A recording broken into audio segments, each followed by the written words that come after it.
It's been a year since former cricketer turned politician Imran Khan became Pakistan's prime minister. Khan's campaign slogan was Naya Pakistan, or New Pakistan, a reflection of his promises to turn the country's economy around and end corruption. But the first year of his premiership hasn't gone as smoothly as he may have hoped or even expected, especially in terms of the economy. The Pakistani rupee has lost 35% of its value during his time in office. Khan's critics call him the prime minister of the U-turns, as he has been forced to go back on many of his campaign pledges in an attempt to rescue the situation. But have any of these U-turns had a positive impact on the country? In terms of foreign affairs, Pakistan is closer than ever to its neighbor China, but relations with its other neighbor, India, are at a new low. Are these two nuclear countries at risk of another major conflict or war? I'm Mohammed Jamjoom in Islamabad. Prime Minister Khan recently marked 1 year in office. I sat down with him and discussed his government's controversies as well as Pakistan's foreign and domestic policies. Pakistani Prime Minister Imran Khan talks to Al Jazeera.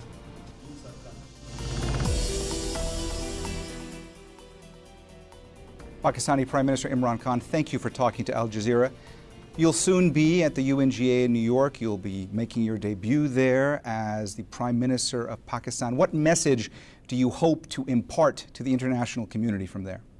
Well, under normal circumstances, I would have talked about climate change.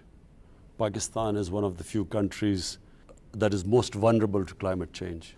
I would have spoken at length on that. And secondly, about Islam, Islamophobia, the way Muslims suffer from Islamophobia, especially living in Western countries.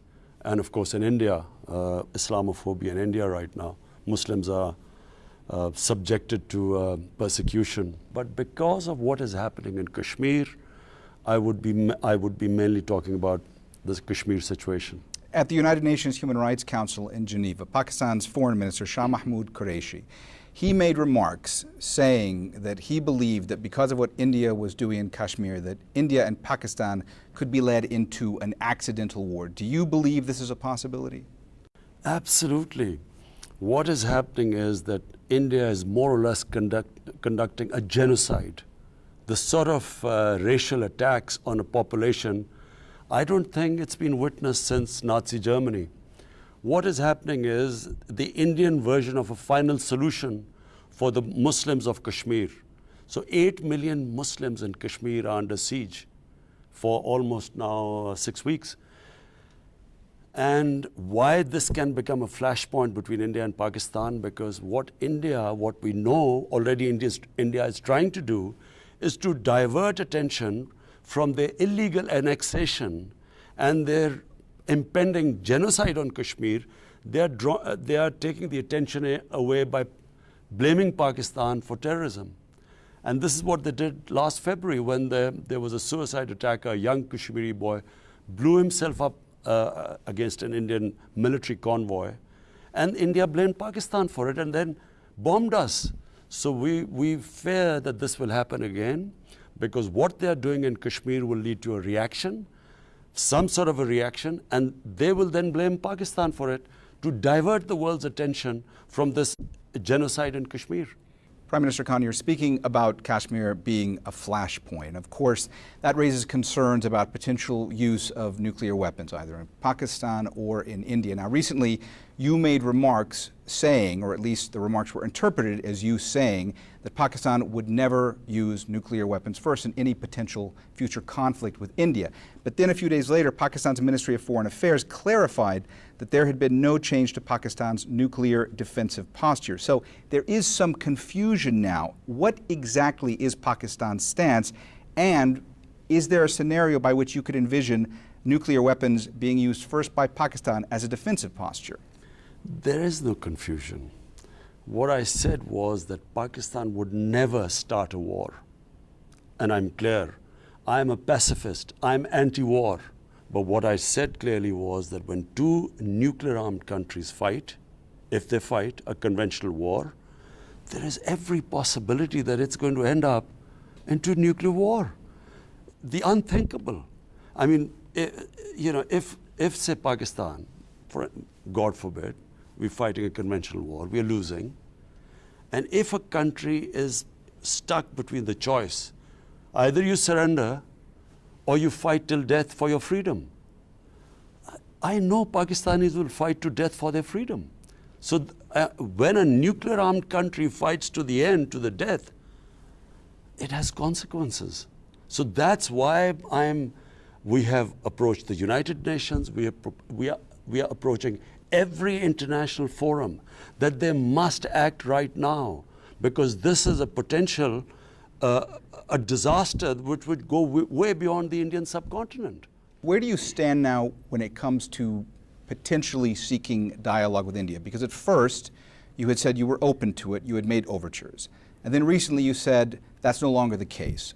From the time I assumed office, and that was last August, we have made repeated attempts to start a dialogue with India, to mend up, to live as civilized neighbors, to resolve our difference, and there is only one difference, that's Kashmir, to resolve it through a political settlement, and that why trade was important between Pakistan and India. Both countries suffer from poverty. Both countries suffer from a huge impending disaster of climate change. Both of us have similar problems. So I approached them that we should, resume talks and sort out our differences. And we repeatedly tried that. All the time when we were trying to start a dialogue and ask for talks, now I realize that this was misinterpreted. This BJP extreme right-wing, racist, fascist government was treating as if we were scared of them, or they took it as appeasement. We were trying to please them. And as a result, we discovered that while we were trying to have dialogue, they were trying to push us in the blacklist in FATF. If we are on the grey list, if Pakistan is pushed into the blacklist of FATF, that means there will be sanctions on Pakistan. So they were trying to bankrupt us economically. That's when we pulled back. And that's when we realized that this government is on an agenda. The agenda is to push Pakistan to disaster. So there's no question of talking to the Indian government right now after they revoked this Article 370 of their own constitution and they annexed Kashmir illegally against the United Nations Security Council resolution, which had guaranteed the people that they would be able to hold a referendum and plebiscite to decide their destiny. So they have unilaterally not only broken international laws, but also their own constitution.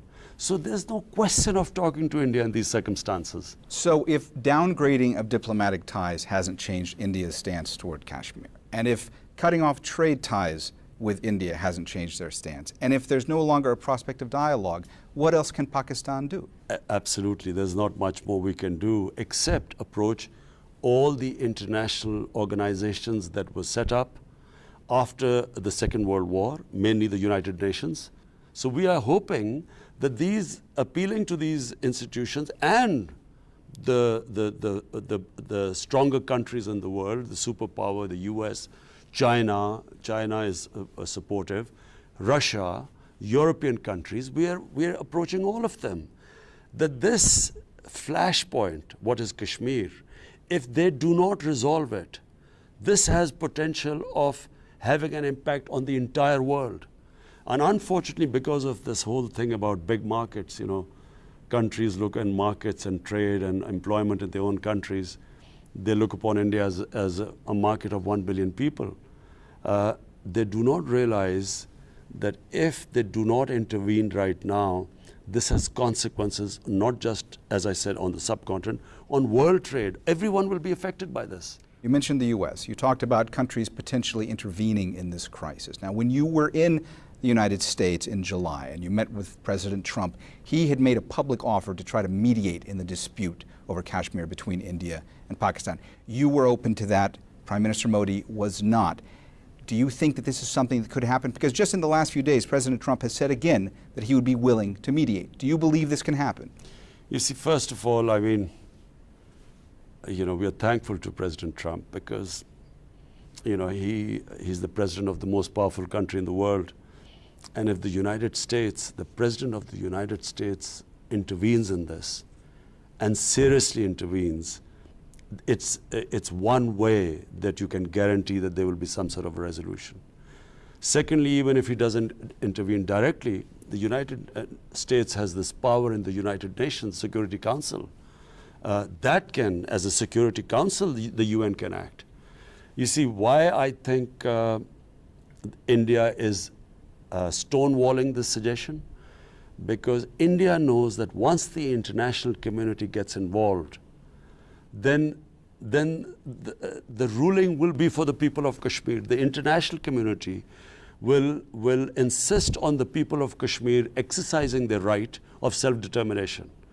I'd like to focus on another component of your meeting with President Trump for just a minute, because when you were there, much of your meeting time was taken up with the issue of Afghanistan. Now, I want to ask, what do you make of President Trump basically calling off the peace talks with the Taliban, and how do you believe that's going to impact the security situation for Pakistan? Well, first let's just concentrate on Afghanistan. Purely from a human point of view, everyone must want to help the Afghans get peace. So therefore, Pakistan is playing its part. Whatever little influence we have on the Taliban, we have asked them to, go on the dialogue table. The talks with the Americans actually were at a pretty advanced state.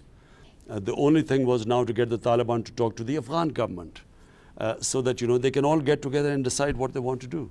Now, this is unfortunate what has happened. I think it's because of the bloodshed that is going on in Afghanistan. The idea that there is talks, dialogue, and at the same time you're fighting, that always was going to be tricky. So I hope that this is a temporary thing. I hope that President Trump will get the talks going again, because there is no other solution. There is not going to be a military solution. If there was in 19 years, there would have been one. This is already the longest war fought by the Americans. So the only way out is getting back on the dialogue table. All right, we've spoken a lot about the security situation. I want to turn for a bit to the economy. How would you classify Pakistan's economy? Many people say that it's failing. Many of your critics blame you, including former Finance Minister Ishaq Dar. He blames you for the current economic crisis. What do you say to that and to the other critics who are blaming you for how bad the economy is right now? Pakistan inherited the worst economy ever in our history. We had the biggest current account deficit, which in our history no other government has had to face. That meant that the rupee, the moment we took over, because there was a shortage of dollar, because we were selling much less than we were buying from the world, that meant there was a pressure on our rupee. And so the rupee devalued. When the rupee devalues, there has to be inflation, because everything you import, fuel affects electricity, because 40% of electricity is from imported fuel. Then gas we import, LNG, that everything gets expensive. So a country goes through a difficult period. But the problem is we inherited this huge deficit. But the good news is that we have brought down the current account deficit by 70%. Our exports are going up, we've curtailed our imports, so the gap has narrowed in our current account deficit, which means we're going in the right direction. Political leaders around the world, they get branded with nicknames. Now, surely you must be aware that there are critics of yours and others in Pakistan who call you the Prime Minister of U-turns. And they do so because they say you make U-turns on policy promises. And one such issue they talk about when they mention this is they talk about your stance on the IMF. And they say that before you had promised not to seek out any more help from the IMF, and that now your economic plan is based on a bailout. And if this would be approved, this would be the 13th time in the last 30 years Pakistan has received an assistance package from the IMF. What's different this time? I mean, why? Let me just say one thing. I'm glad they say I am a Prime Minister of U-turns. Only an idiot doesn't do any U-turns. Only a moron, when he's on a course and he comes across as a brick wall, only that stupid idiot keeps banging his head against a brick wall. An intelligent person immediately revises his strategy and goes around it. So you're okay with a nickname? When I was a cricketer, I mean, we would have a strategy when we would go on the field, but all the time I would be changing my strategy according to the situation. I mean, only a fool would brand someone not doing U-turns. If these corrupt elite in our country, if they had done a U-turn from corruption, they wouldn't be in jails right now. Anyway, let me come back to the main point. IMF, when we got office, we had, we did a $6 billion deal with the IMF. We had $90.5 billion current account deficit. So how were we going to fill in this gap? Unless and until we had a loan in between, and in that time, we raised our exports, we cut down our exports. So until that time, which there was going to be a time lag, how were we going to last from that period to the time when we had curtailed the deficit? So you needed a bridging gap. We needed a bridging loan. So, I mean, they should judge me, inshallah, when my 5 years are complete. Then they should ask me, when I am responsible for my economy, am I going to rely on loans or not? And inshallah, this will be the last IMF package we will ever have. But as far as now, today, does this mean, talking about the U-turn in this policy, does this mean that you are recognizing that it is necessary for Pakistan's financial stability and for the economy that you must ask for external support? No, I do not believe if a country manages its economy properly, it should not have to borrow money from IMF or anyone. The fact that you have a big deficit and you have to go and borrow money means that you're not running your economy properly. But when you inherit a sick economy, then I'm afraid in the short time, before you can raise your income to bridge this gap, I'm afraid you have to take loans. So what I'm pledging to my people that inshallah, when our term is completed, we will leave a surplus economy. But does that mean that the IMF could exercise more control over Pakistan's decision-making? Well, they haven't exercised any control right now, apart from telling us to, put our house in order in terms of cutting down our expenditure and raising our revenues. They haven't really asked us to do anything which is against our sovereignty. You have a very important relationship with China. If we're talking about the economy, Pakistan is the beneficiary of Chinese aid and investment. It's part of the Global Belt and Road Initiative. But the Chinese government has been fiercely criticized by especially Western countries for its reported treatment of Uyghur Muslims. Have you had a chance to formally discuss this issue with President Xi of China? No, I haven't, and frankly, we have been facing so many of our internal problems right now that, I don't know much about this problem. And let's face it, I mean, ever since we've been in power for 1 year, domestically, apart from the economy, apart from dealing with now the situation in Kashmir, really we've been inundated with problems. But I will say one thing about China. For us, China has been the best friend.